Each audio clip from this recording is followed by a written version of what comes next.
In this daily drop, I'm going to talk about these inflatable LED lights. So let's go.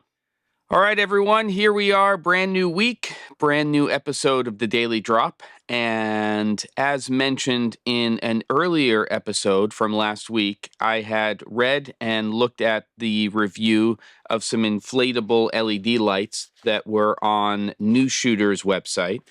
They seemed interesting, but there definitely seemed to be some caveats, and I think there will be for some time.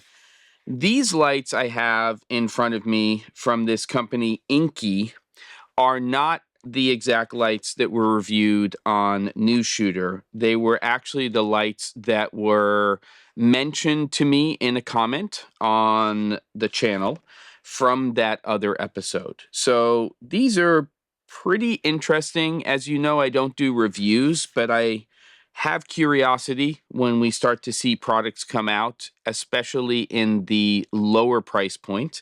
And these seem like interesting enough to get them in to check them out. All right, so in their sort of packed down form, this is what the light looks like. Now, I purchased 2 of these, and they were with the discount at the time on Amazon, coming in at $30 each. So basically $60 for 2 of them. 2 different lights packaged in 2 boxes. There's this little basically inflator unit, which will inflate or deflate depending on where you have it attached. And in my opinion, it's completely unnecessary. So I guess it's nice that they included it, but if I take this light and I unfold it, and it has magnets here on the back, there are the LED strip components here on the front. There's a little hanging component here, so you can hang it up. There's kind of this little strap thing here. I don't know what that's going to be used for. Definitely 2 points here, because this is all plasticky, that I think could be an issue. But basically, you have that set up there. You have a USB-C charging port here at full power. This thing, well, we'll turn it on and take a look at it. I think runs for about an hour and a half at full intensity, and it's a 12-watt unit, okay?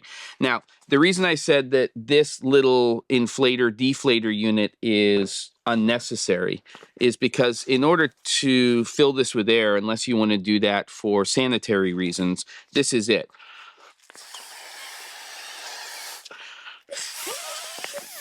So basically, 2, that's it. I got to blow into this thing twice and the thing is filled up. You just go ahead and close that up, and there you go. Now, the manufacturer says blow this up before you turn it on. I have noticed that the back here starts to get quite warm. LEDs do produce a lot of heat. There's obviously no fan in this thing, and there's no heatsink as far as I can tell, unless there's kind of some pseudo one here behind the plastic. Again, you can plug this in via USB-C off of a power bank or off of mains, and then charge the battery or run the unit. And it does recommend that you discharge the unit. I think it had about, I'd say 9% power or something like that. Or, yeah, I don't know. There was about 9 minutes left or so of power when I turn these on. So I discharge them, charge them back up, and then you basically just turn it on in the middle here. You get a little display which has a remarkable amount of information here having to do with voltage and how much time and everything else. I was kind of impressed by that. And then you basically have intensity, top and bottom. You have correlated color temperature, 2700 to 6500 Kelvin, with the left and right knobs. And there are some specialty little gag features in here as well. So right now, I'm going to go ahead and set this to 3200 Kelvin. And what I want to do is just take a look at this on the Sekonic C800 color meter. So let me just fire this up. And let's just take a reading of this. And I want to take a pretty clean reading and make sure it's not being contaminated by the key light I have here, which is a different color temperature. And these are the readings that I was getting before, which were quite surprising. Incredibly accurate for both units. They seem to match in terms of correlated color temperature. So I set this to 3200 Kelvin at 20% output, and I'm getting a reading of 3211.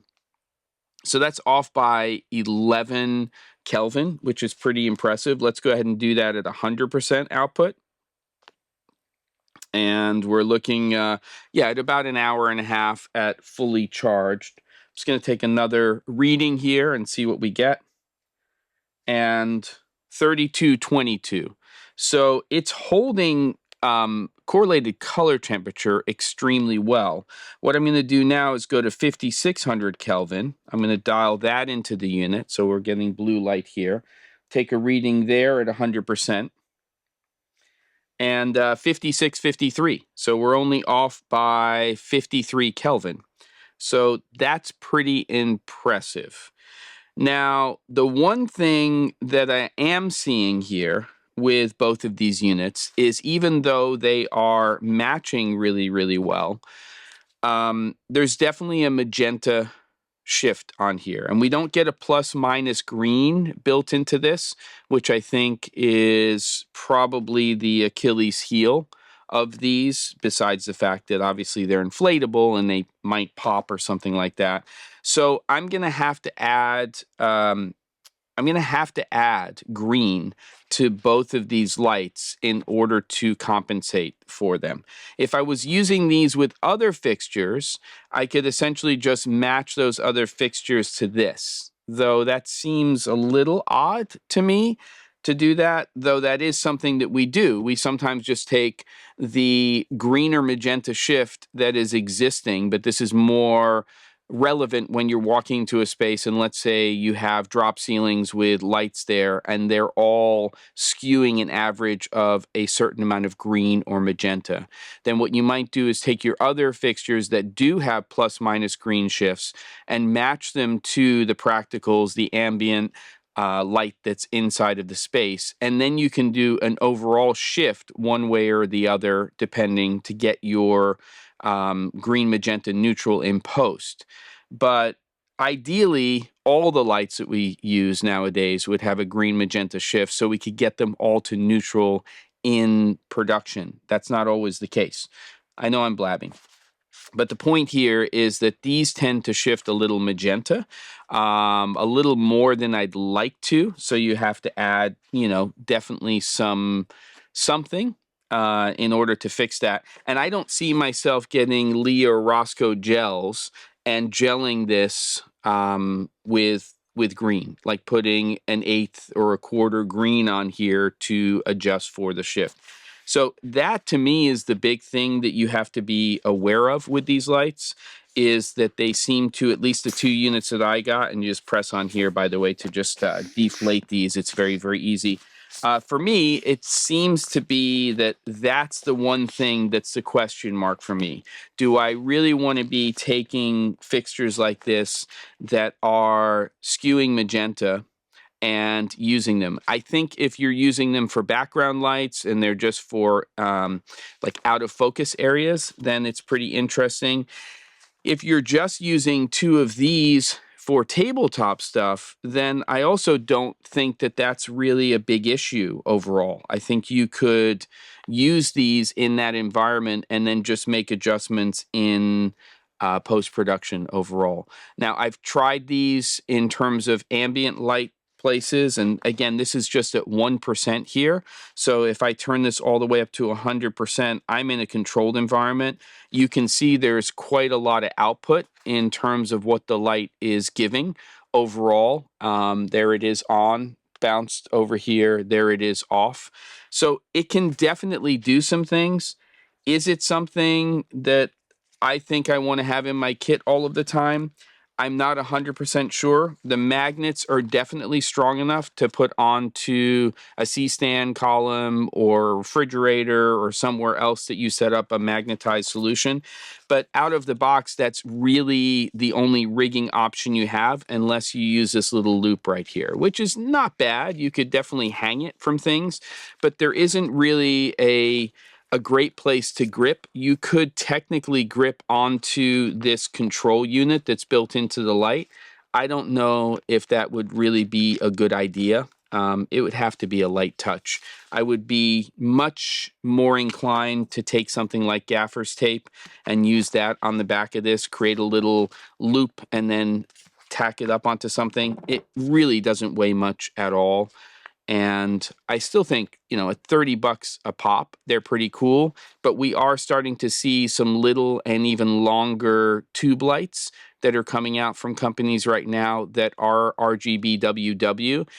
And they sort of sit in that $60 to $100 range, and they do have plus minus green adjustments in them.